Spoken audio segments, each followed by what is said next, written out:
Bismillahirrahmanirrahim. Alhamdulillahirabbil alamin. Wassalatu wassalamu ala asyrafil anbiya'i wal mursalin wa ala alihi wa ashabihi wa man sara ala nahjihi ila yaumiddin, amma ba'du.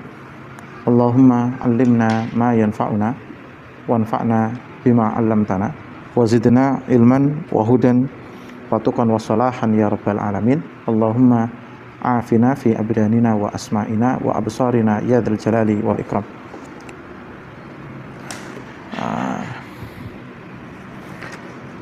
Teman-teman semuanya yang dimuliakan oleh Allah Subhanahu wa taala, alhamdulillah segala puji kita haturkan untuk Allah Subhanahu wa taala semata, Rabb semesta alam yang senantiasa memberikan kita banyak kenikmatan.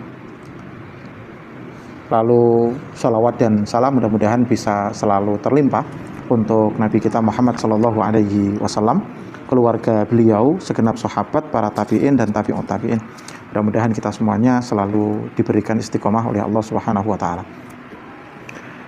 Malam hari ini kita akan coba untuk melanjutkan pembahasan tentang az-zakatus syar'iyyah, tentang bagaimana caranya seorang muslim menyembelih binatang yang boleh untuk dikonsumsi itu sesuai dengan aturan syariat.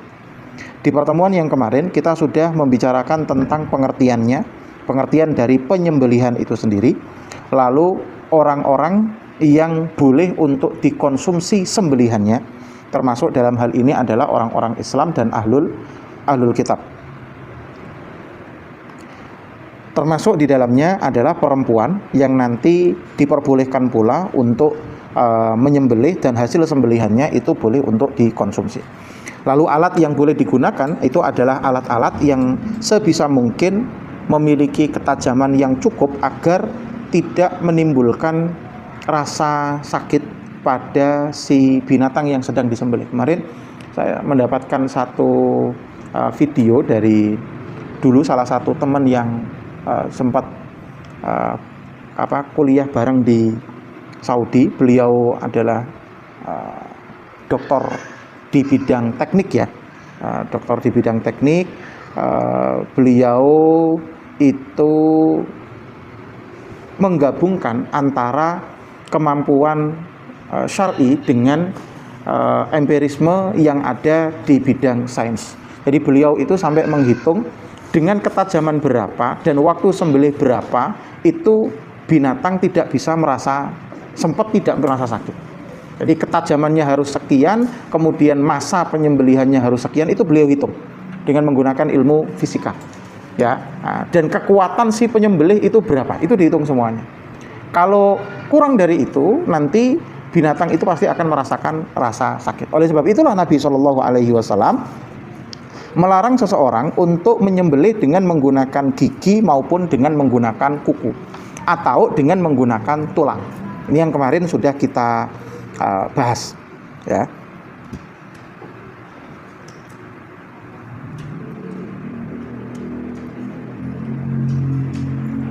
Kemudian pada malam hari ini kita akan membicarakan tentang sifatul dzabah, tata cara penyembelihan.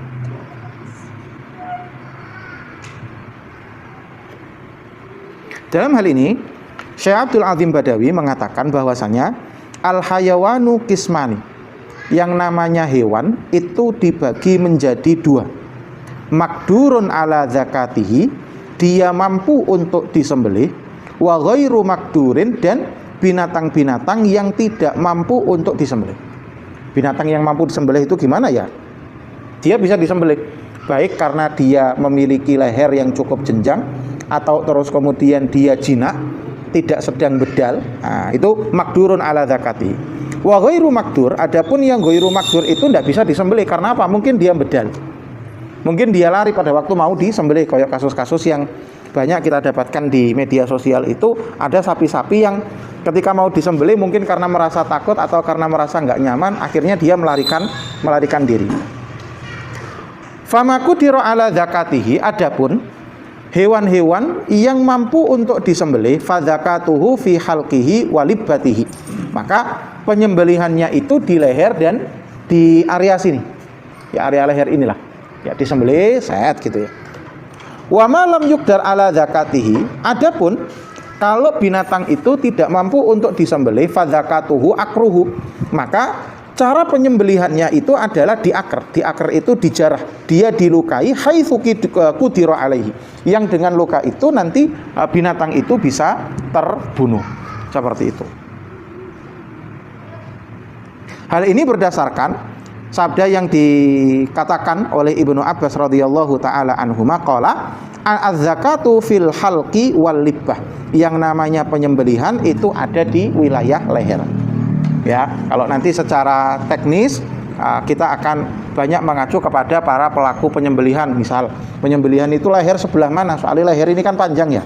Nah, leher itu sebelah mana? Ada yang mengatakan 3 dari rahang gini, di situ yang disembelih. Ada yang mengatakan 5 dari rahang, macam-macam nanti versinya ya. Tapi itu semuanya diniatkan untuk apa? Untuk berlaku ihsan, berbuat baik kepada si siapa?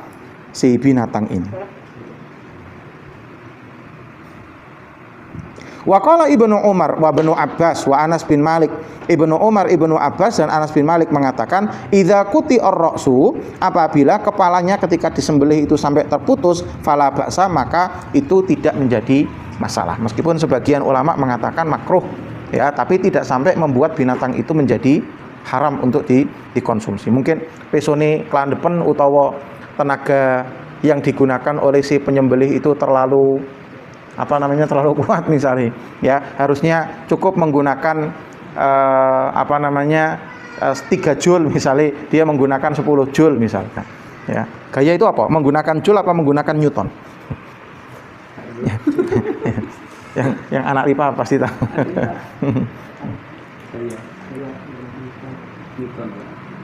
Wa qala al-Bukhari, al-Imam al-Bukhari mengatakan babu manadda minal bahaimi. Jadi Imam Bukhari itu dalam hadis Sahih Bukhari itu membuat satu bab khusus tentang masalah penyembelihan ini. Lalu di bab itu beliau mengatakan manadda minal bahaim, binatang-binatang ternak yang melarikan diri dan dia tidak bisa ditangkap untuk disembelih, fahuwa bimanzilatil wahsy, maka dia itu seperti binatang buas.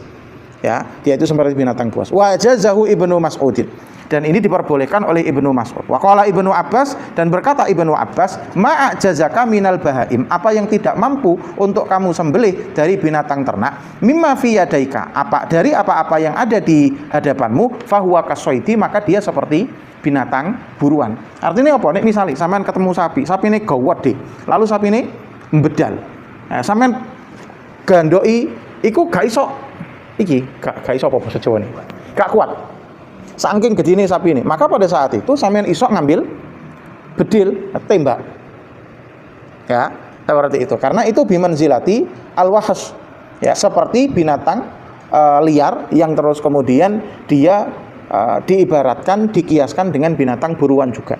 Ya, kalau misalkan dia akhirnya mati karena tembakan itu, ya sudah, tetap bisa untuk dikonsumsi. Tapi kalau misalkan sempat setelah ditembak dia lemas sebelum dia mati, sembelihlah, maka itu tentu lebih baik.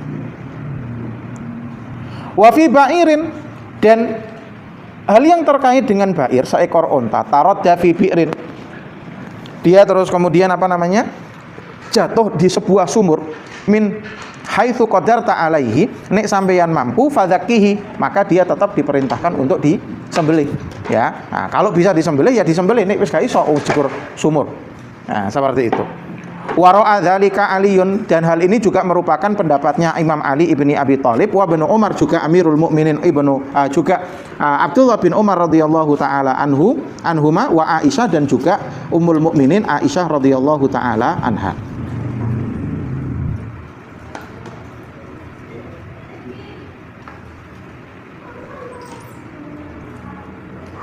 Nah, di sini beliau itu tidak menjelaskan secara lebih detail tentang apa saja yang kalau dia diputus itu cukup untuk apa? Cukup bagi kita untuk mengatakan bahwasanya binatang ini sudah disembelih begitu ya.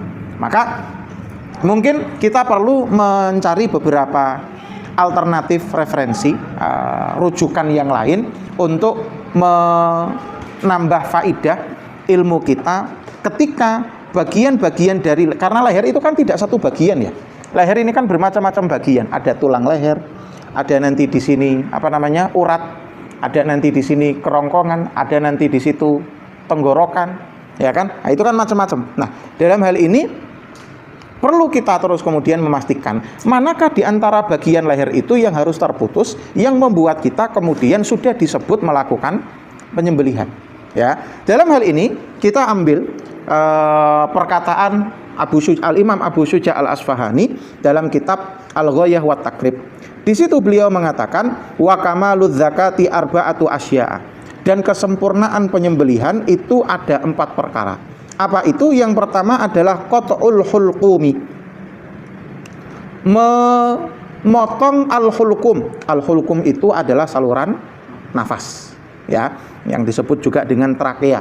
Itu harus terputus. Wal mari'i, dan mari saluran makanan, ya, atau yang disebut juga dengan nama esofagus. Dan yang terakhir adalah wal wadajaini, yaitu urat leher, 2 urat leher, arteri dan vena itu ya, yang untuk mengalirkan darah ke jantung dan untuk mengalirkan darah keluar dari jantung, begitu ya bahasanya ya. Nanti kalau salah yo sampean ini koreksi. Soalnya wis suwe gak belajar biologi ya. Seperti itu. Jadi nek misalnya sampean pengen menyembelih dengan cara yang sempurna, sampean menggunakan itu, potong ke-4 urat ini. 1 saluran makanan, 2 saluran pernafasan, dan 3, 4 saluran darah. Ini kepotong semuanya. Nah, berarti tulang leher gak usah dipotong. Ya, meskipun kalau akhirnya nek misalnya sampean terlalu kenceng, kepotong juga ya tidak jadi masalah. Ini versinya beliau seperti itu. Meskipun sebagian ulama mengatakan bahwasanya itu adalah perkara yang makruh misalkan, tapi tidak sampai membuat binatang itu haram untuk dikonsumsi. Jadi nek bisa 4 itu kepotong. Bagaimana kalau misalkan 4 itu tidak bisa dipotong? Maka di sini beliau mengatakan wal mujzi'u minha, adapun yang sekedar cukup untuk bisa dikatakan binatang itu sudah disembelih adalah syai'ani, ada 2 hal. Apa itu? Qat'ul hulqumi wal mari'i, memotong saluran pernafasan dan saluran makanan. Adapun al-wadajain, urat yang biasanya ada di samping itu, kalau belum terpotong maka tidak jadi masalah. Sudah cukup untuk membuat binatang itu dikatakan sebagai zakatun syar'iyah, binatang yang disembelih sesuai dengan aturan-aturan syariat. Nah, ini ada versi sempurnanya, ada versi sing penting sah. Nah, seperti itu. Sing penting zakahnya itu, sembelihannya itu dianggap sah. Nah, kalau nanti sampean inilah teman-teman yang nanti ikut serta di Juleha, DS dan lain sebagainya, yang ikut pelatihan lebih tahu tentang masalah ini. Ya. Tapi secara teoritis kalau kita lihat beberapa referensi, terutama referensi dari mazhab Syafi'iyah yang paling mendasar, itu ada versi sempurnanya, 4 harus terpotong, ada versi yang cukup untuk membuat dikatakan binatang itu disembelih secara sah, yaitu saluran nafas dan saluran makanan. Seperti itu. Lalu ada hadis lagi, kita kembali ke sini, ada hadis lagi dari Rafi' ibnu Khudaij radhiyallahu taala anhu, beliau mengatakan, saya pernah bertanya kepada Rasulullah sallallahu alaihi wasallam, innalakul adu, kita ini mau berperang, ketemu dengan musuh, ghadan, besok hari, walaisat ma'ana muda, dan kita tidak punya peso, ya, faqala i'jal au arin, santai aja, ma'anharad dama wa dzukira ismullahi fakul, karena apa? Kamu bisa menggunakan apa saja yang bisa mengucurkan darah, maksudnya bisa digunakan untuk menyembelih, mengiris urat leher, mengiris urat saluran pernafasan, saluran makanan yang bisa digunakan itu, dan dia sudah disebutkan namanya Allah Subhanahu wa taala, maka kamu boleh memakannya. Yang penting laisa sinna wa dzufr, tidak menggunakan gigi, tidak menggunakan kuku atau tulang, ya. Wa sa'uhaditsuk, dan akan saya kasih tahu kamu kenapa alasan gigi itu nggak boleh dipakai untuk menyembelih, kuku juga nggak boleh digunakan untuk menyembelih. Amma sinu fa'azmun, adapun gigi maka itu adalah tulang. Wa amma dzufru, adapun dzufr kuku itu famuda al-habasyati, maka itu merupakan pesonya orang-orang Ethiopia, dan itu tidak boleh untuk digunakan. Wa asobna nahbai bilin, lalu pada waktu perang itu kita mendapati harta rampasan berupa seekor unta, wa ghanamin, dan juga kambing. Fanad daminha ba'irun, kemudian ujuk-ujuk ketika sudah dibawa ada salah satu unta itu yang kabur, ya, untoni bedal. Faromahu rajulun bisahmin, tiba-tiba ada seorang sahabat yang kemudian nembak unta ini, fahabasahu, lalu membuat unta itu terdiam. Faqala Rasulullah sallallahu alaihi wasallam, inna li hadhil ibili awabida ka awabidil wahsh, sesungguhnya unta ini kadangkala juga iso bedal, keliaran nandi-nendi koyok dening binatang-binatang liar. Fa idza ghalabakum minha syai'un, nek misale sampeyan kualahan menghadapi binatang-binatang yang seperti ini wayahe bedal, faf'alu bihi hakadha, maka lakukanlah seperti yang dilakukan oleh orang ini, yaitu apa? Oleh ditembak, oleh dipanah. Karena apa? Dia bimanzilati al-wahsh, dia seperti binatang liar.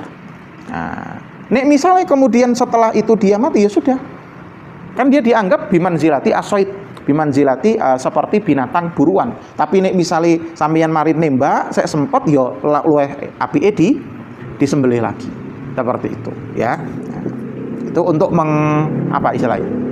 Untuk mengurangi keraguan-raguan, ya, biar mosok sapi kok ditembak kok mati langsung oleh dipangan, kan seperti itu. Biasanya masyarakat juga was-was. Ya, nah yang jadi masalah kan kadangkala ini kalau kasus-kasusnya korban-korban itu yang kita lihat di media sosial, ono sapi-sapi sing gawat gede, gak kuat ditangani, bedal. Soalnya penanganannya secara konvensional, tidak menggunakan alat bantu sama sekali. Ya kan, sehingga bedal digodak yo gak ngenekno wong sapine gawat di. Ya, mlayune banter sisan, ape digodak wong dicekel wong loro yo wonge counting. Ya nggak bisa seperti itu.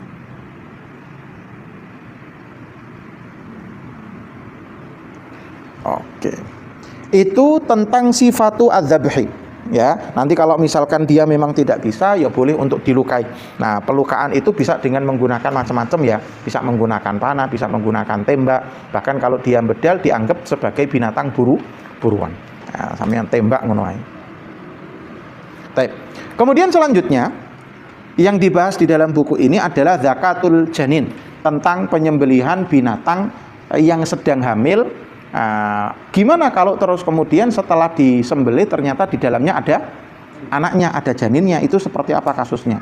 Dalam hal ini beliau mengatakan, idza kharajal janinu min batni ummihi, apabila ada binatang disembelih, ya, lalu keluar dari perut binatang itu janin, ya, wa fihi hayatun mustaqirratun, yang di dalamnya itu dia memiliki kehidupan yang sudah bisa dipastikan. Maksudnya begini, ketika sudah disembelih ternyata dikeluarkan dari perutnya iki anake urip. Nah, piye carane ngerti urip? Yo gerak-gerak misalnya. Nek wedhus yo berarti ngembek misalnya. Nek sapi berarti apa? Ya begitu ya. Seperti itu. Yang itu merupakan tanda-tanda bahwasanya binatang ini hidup. Maka dalam kondisi seperti ini wajaba an yudzakka, maka si anak ini, si janin ini wajib juga untuk disembelih juga. Ya, wajib juga untuk disembelih juga. Wa in kharaja mayyitan, tapi nek misale setelah ibuke itu disembelih terus kemudian dikeluarkan ada janinnya, dan janin ini dalam kondisi mayit, sudah mati, maka apa yang harus kita lakukan? Fadzakatu ummihi zakatun lahu, maka matinya binatang ini bisa kemudian dikonsumsi. Karena apa? Dia dianggap penyembelihan terhadap ibunya itu juga penyembelihan untuk si janin yang ada di dalam perutnya itu. Nah, hari ini didasarkan pada sebuah hadis yang diriwayatkan oleh Imam Abu Dawud dari jalur Abu Sa'id radhiyallahu taala anhu. Beliau mengatakan, sa'alna Rasulullah, kita pernah bertanya kepada Rasulullah anil janini, tentang janin yang ada di perut binatang yang disembelih. Faqala, lalu Nabi mengatakan, kuluhu in syi'tum, pangano nek sampeyan gelem. Fa inna zakatahu zakatu ummihi. Karena apa? Karena penyembelihan dia itu adalah penyembelihan ibunya, penyembelihan babonnya, seperti itu. Tapi nek misalnya janin ini setelah ibunya disembelih, babonnya disembelih, kok jek urip gitu ya, dikeluarkan kok jek urip, maka nek pengen mangan ya kudu disembelih dhisik. Kalau dia binatang kurban ya ojo melu. Kalau bukan ya tidak jadi masalah, dibiarkan nggak jadi masalah.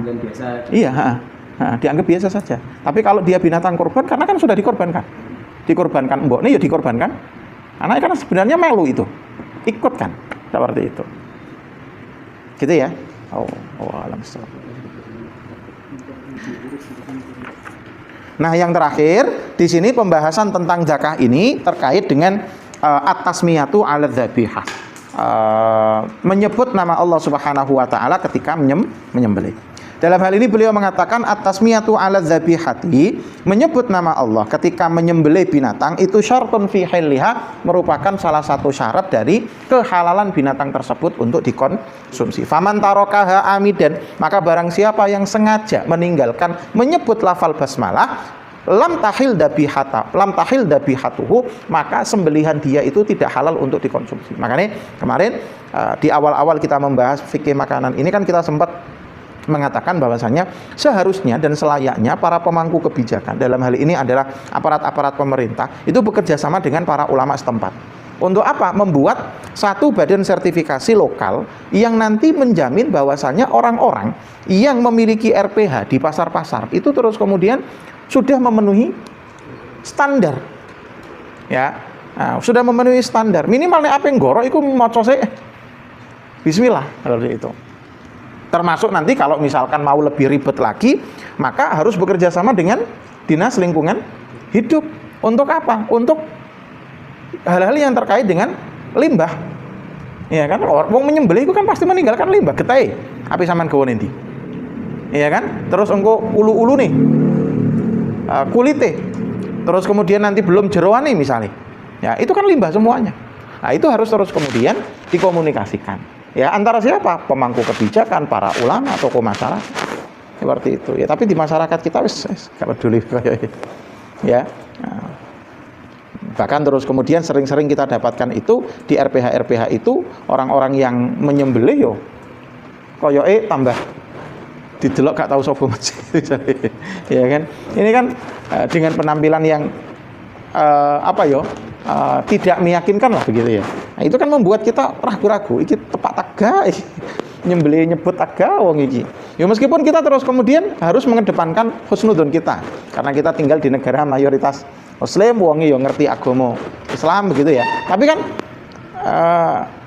hari ini husnudzon saja itu seperti tidak cukup gitu loh. Kita butuh sebuah kepastian. Oh, kadang-kala sing wis pasti ae cek mengandung sesuatu yang enggak pasti. Wis ono sertifikat halal ternyata cek ono sing enggak halal gitu kan. Nah, itu yang membuat kita hari-hari ini husnudzon saja itu seolah-olah enggak cukup. Kita butuh satu regulasi khusus ya yang mengatur tentang masalah ini. Qala ta'ala, ini didasarkan pada firman Allah surat Al-An'am 118. Fakulu mimma dzukira rasmullahi alaihi, maka makanlah kalian apa-apa yang sudah disebutkan nama Allah Subhanahu wa taala. Nah, di sini juga terus kemudian sebagian ulama dari ayat ini mengatakan yo nek sampeyan gak ngerti yo cukup sadurunge mangan maca bismillah ngono ta. Husnudzon lah orang-orang wong padha agama Islam ya kok. Wong sing gak agama Islam nek gak ngerti ae maca bismillah cukup. Nah, sebagian mengatakan seperti itu. Tapi nek misalnya kita tipe orang yang cukup berhati-hati yo ndak bisa seperti itu juga. Agak berat. Wa qala ta'ala wala taqulu mimma lam yudhkar ismullahi alaihi wa innahu lafisq. Dan janganlah kalian memakan apa-apa yang tidak disebutkan nama Allah Subhanahu wa taala atasnya. Nah, karena itu adalah sebuah kefasikan, kemungkaran yang dilakukan. Dan dikuatkan lagi oleh hadis yang diriwayatkan oleh Rafi' bin Khudaij tadi ya, ma'an harad dama wa dzukira ismullahi fakul, apa-apa yang sudah disembelih, dikucurkan darahnya dan disebutkan nama Allah Subhanahu wa taala atasnya, maka kalian boleh memakan binatang tersebut. Nah, ini terkait dengan at-tasmiyah. Nah, makanya hal-hal yang seperti ini sebenarnya tidak cukup untuk bahas di ranah-ranah yang sangat teoritik seperti ini ya, ranah-ranah terbatas ya. Butuh nanti pembahasan-pembahasan yang kemudian perlu mengundang orang-orang yang memiliki kewenangan untuk mengatur masalah ini. Nah, seperti yang kemarin kita lakukan, Mas Haki juga hadir terkait dengan masalah jenazah. Dan urusan jenazah ini tidak hanya urusan kita memandikan, kita mengkafani, kita mensolati terus dipendem nang kuburan, enggak. Lebih dari itu. Nanti akan ada kebijakan-kebijakan terkait dengan area pemakaman itu yang membutuhkan siapa? Membutuhkan para pemangku kebijakan. Termasuk nanti kita akan membutuhkan para pemangku kebijakan untuk melihat mayoritas masyarakat itu ingin diperlakukan seperti apa jenazahnya. Ya, karena jenazah itu urusannya kan bukan hanya ketika mengubur tok, ketika dia meninggal, pasca meninggal itu kan urusan juga kan. Ya kan? Misal ono mudin, sing terus kemudian ketika meninggal masyarakatnya adalah katakanlah masyarakatnya adalah masyarakat Muhammadiyah. Tapi nih ono wong mati, terus kemudian ditakoki engko ape wong ngundang wong piro? Maksudnya untuk mengadakan agenda pasca kematian itu 3 harinya, 7 harinya, 40 harinya. Itu kan nggak cocok. Dan itu siapa yang bisa menentukan? Ya aparat pemerintah dalam hal ini. Seperti itu. Begitu pula sebaliknya, kalau misalnya masyarakat menginginkan ada acara setelah kematian 7 hari dan lain sebagainya, tapi kemudian Modini tidak menginginkan, apa terus kemudian gak sido mlaku? Nah, itu kan yang harus dibicarakan. Nah, masyarakat kita kan cenderung terima gitu. Ditawari ya diterima, gak ditawari ya gak usah ngundang gitu. Nah, ada beberapa masalah fikih itu yang nanti masuknya ranahnya ke wilayah politik-politik juga. Ya, nah, seperti masalah makanan ini regulasinya dari mana? Nggak mungkin dari para ulama kan? Karena para ulama tidak memiliki kewenangan di situ. Yang menetapkan sekarang ya umaro. Nek dulu enak ulama ya umaro itu pasti ulama. Nek saiki kan dipisah ulama dewe umaro dewe. Keputusan ada di umaro seringkali membuat keputusan tidak melibatkan para ulama. Nah, sehingga kadang-kala keputusannya yo gak nyambung. Ya dengan aturan-aturan, misalnya termasuk yang sekarang lagi rame masalah tambang. Tambangnya kok dipermasalahkan. Tak kok nonyo tambang. Wah akeh ning los. Ning tapi wah akeh tambang. Tapi nyancang kapal tambang kabeh iku. Seperti itu. Ya. Nah, jadi fikih itu sebenarnya seperti itu. Makanya dulu Imam Malik rahimahullahu taala itu pernah bukunya itu pengen dijadikan sebagai dasar negara. Buku karangannya itu pengen dijadikan enggak boleh. Bahkan ada beberapa ulama yang kemudian secara khusus menulis buku tentang fikih dan itu dijadikan sebagai salah satu rujukan referensi dalam menentukan berbagai macam urusan negara. Jadi fikih itu tidak sesimpel yang kemudian kita kira ya, terutama kalau sudah terkait dengan hal-hal yang dia menyangkut hajat hidup orang banyak. Nih urusan sholat, nih urusan toharo, nih urusan itu saya kira ranahnya sangat privat ya, meskipun nanti ketika terjadi pelanggaran di situ ya tetap nanti ranahnya masuknya ke wilayah hukum juga. Contoh misal orang wong nggak sholat, itu ranahnya apa? Pribadi atau hukum? Hukum. Kalau dalam fikih hukum, bukan ranah pribadi lagi. Orang yang nggak sholat itu ranahnya hukum kalau di dalam fikih itu. Ya, nah, dia harus ditangkap, dimasukkan ke penjara. Nek perlu terus kemudian dibawa ke pengadilan, suruh tobat, gak gelem tobat, dihukum. Apa hukumannya? Wong gak gelem sholat? Bukan, hukuman mati. Saya nggak ngerti. Ini wilayahnya hukum itu.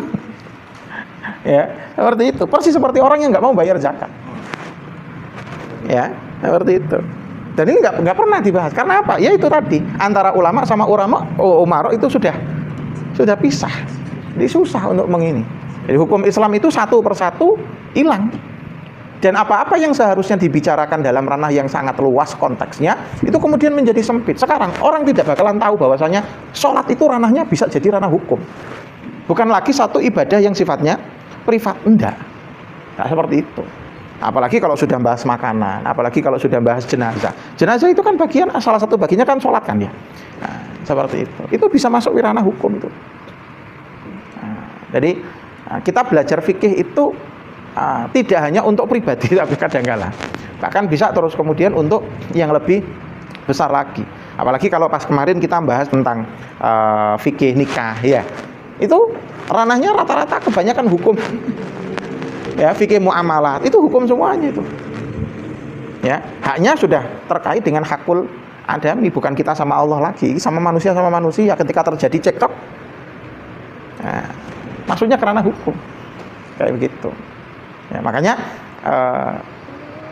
harapannya kajian-kajian fikih yang di situ menyangkut hajat hidup orang banyak, juga nanti ada implikasinya pada penegakan hukum, itu tidak hanya dihadiri oleh para para santri ya, atau libul ilmu, orang-orang yang benar-benar pengen mencari ilmu ya, tapi ini bisa orang-orang yang memiliki kekuatan secara politis, mereka juga harus hadir, ya kan?